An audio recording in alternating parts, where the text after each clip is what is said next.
So once the basics of the structure of DNA had been worked out, it was time to start examining how it functions. One of the big questions is, how is DNA replicated? How do we make copies of DNA? Because every time a cell divides, you have to have a copy of the DNA. This is the first question we're going to tackle.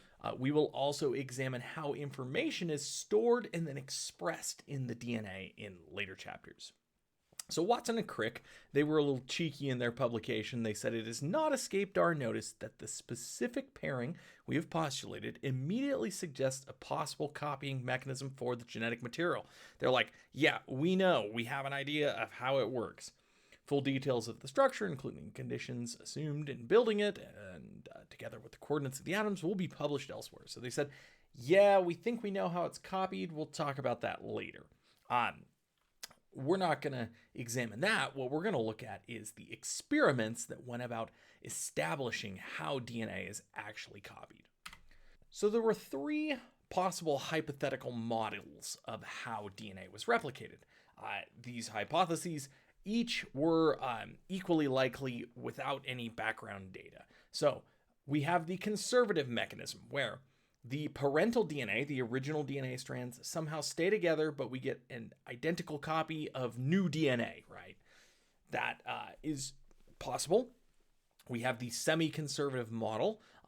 One of the old strands goes with a new strand, and the other old strand goes with another new strand, and so on and so forth. That is equally possible, right? We have nothing to tell us one way or the other.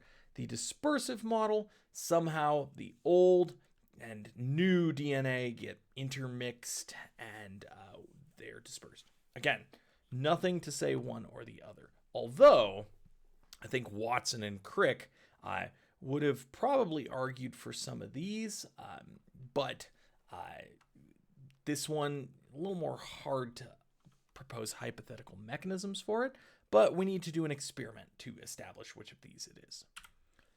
So Meselson and Stahl, two experimenters who proposed a way to test these models.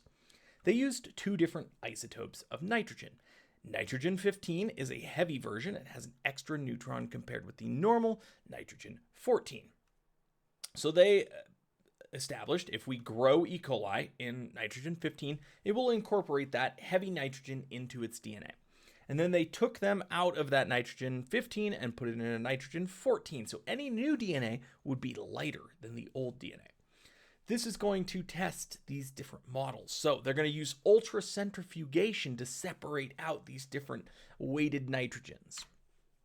So the first thing they start with, in 1958, they start with some E. coli. They put it into a growth medium with heavy nitrogen. They take that out and they ultracentrifuge it, and the DNA that they get out is heavier. Okay. All right, so ultracentrifugation will separate things based on weight. Heavier things will move towards the bottom because we spin it really fast, it gets pulled down further than lighter things. So here are our predictions. Well, if it is any of these models, we will start with all heavy nitrogen. So the next step is to take the bacteria and shift them over to nitrogen 14 for one generation. So they're going to grow E. coli in the light nitrogen for one generation. Now, let's look at the predictions here. If it is the conservative method where the two strands go their separate ways, we should get a distinct band of light DNA and a distinct band of heavy DNA. If it's semi-conservative, we should get a 50-50 mix. If it's dispersive, they estimated a mix as well. What they found was a 50-50 mix here. So the conservative model is out. Now it's the dispersive versus the semi-conservative. They took it to more generations to examine this. So we're out on the conservative model. It's these two now, between these two methods. So what they need to do is do another generation at light nitrogen. Now, if it is dispersive, we should continue to see a 50-50 mix of that. It'd be a 25-75 mix at this point. But what they found instead was we still had two strands that were 50-50 mixes of light and heavy nitrogen, but then we had strands of light nitrogen containing. So we got distinct bands here. That is represented here. Here you can see the original parental strand with its light copy, and the original parental strand with its light copy, and the two new copies that are here, they are the light bands there. Very elegant experiment to establish that it is indeed the semi-conservative method. So why talk about this, okay?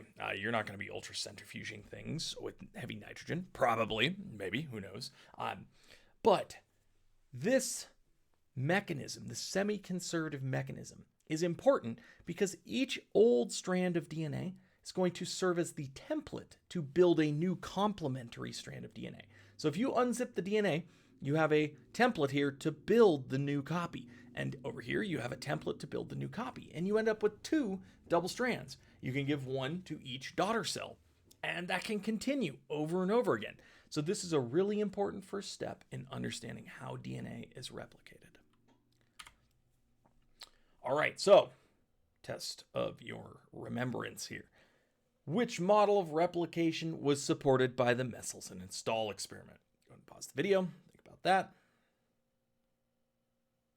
Right, it was the semi-conservative model where each old strand serves as a template for the new strands. So we had three possible models of DNA replication. Meselson and Stahl used different isotopes of nitrogen with different weights to label their DNA. Ultracentrifugation could separate out the heavy DNA from the light DNA, and using that experiment, they showed that the semi-conservative model was the correct one. Each parent DNA strand served as a template to build a new strand. All right, we're going to get into the details of this mechanism in the next section.